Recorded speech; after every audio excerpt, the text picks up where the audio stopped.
Paano nga ba natin ma-delete ng maramihan ang mga messages sa ating email or sa ating mga Gmail account? Yan po ang tanong ni Sen Alibar sa aking comment section. Kaya kung paano ito guys ma-delete ng maramihan, sundan at tapusin nyo lang ang video na ito. Buksan ang Gmail. For example, ito yung mga messages na sinasabi niya kung paano ito ma-delete ng maramihan. Ganito lang yan guys.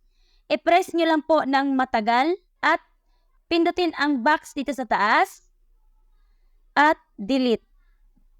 I-press ng matagal, pindutin ang box dito sa taas at delete.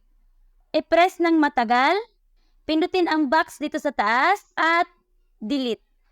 Ganun lang po guys, ganun lang po ang gagawin nyo guys. Ulitin nyo po yan at pag naupos na po yan lahat guys, pindutin nyo po ang tatlong guhit dito sa taas at pumunta po kayo dito sa trash. For example, naupos nyo na po lahat yon, pindutin nyo po itong trash at pindutin nyo po itong empty trash now at empty. Ganun lang guys, ganun lang ang pag-delete ng maramihan sa ating mga messages, sa ating mga email or sa ating mga Gmail account, okay? Sana po nasundan, follow and share.